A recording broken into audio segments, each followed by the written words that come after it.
Welcome to Minute Training with Impact Realty Tampa Bay. Today we're going to take a quick couple minutes and learn how to use Zoom for all of our online meetings. Zoom is a tool anyone can use to perform online meetings and attend virtual classes. It is a free and easy to use software that works on computers, phones, and tablets. Zoom can be used entirely free, and in many circumstances you do not even need a login profile. An actual profile is needed only to host a meeting. This does mean that if you wish to attend someone else's meeting or a virtual class, it is not required to have a login profile, although it is recommended. There are both paid and free accounts you can create. The difference is mainly in the length of the meeting. The free version is locked at 40 minutes maximum, while the paid are all up to 24 hours. Although it is not always needed to have a login profile to attend a meeting, we do ask all Impact agents to create one for easy identification. To join a meeting, simply click on the Join a Meeting button up at the top right. It will take you to a page that asks you to input the meeting ID you received in the invite to the meeting. The other option would be to just click on the direct link sent to you in that same invite. There are two major ways one can host a meeting. The quick way is to directly click on the Host a Meeting button. This will take you directly into a new virtual meeting room and allow you to work from there. The other option is a bit longer. Click on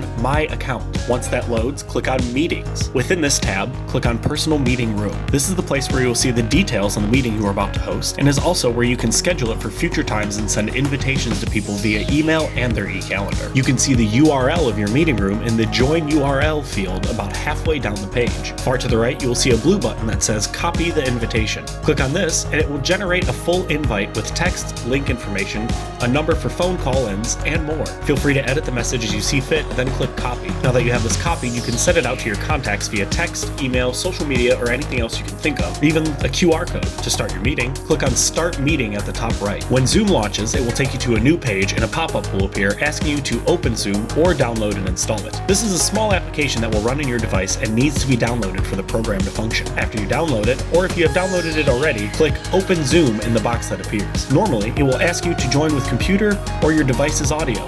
Click on it as you do want to join with your audio. While in the meeting, the program will by default change the spotlighted video based on who is talking unless the host has changed the meeting settings to do otherwise. This is known as speaker view. To change your view or how your screen is laid out, look to the top right of your screen. You will either see the words gallery view or speaker view. Click on these words to change them between the default of speaker view to gallery view. Gallery view allows you to view all of the meeting's participants at once. Spotlight view is a special view that is only usable when there are 3 or more participants. It allows you to choose one screen to be displayed regardless of who is talking. This is very useful during a classroom or presentation style meeting. To do this, hover your mouse over the screen you wish to spotlight. At the top right of its window, a button with 3 dots will appear.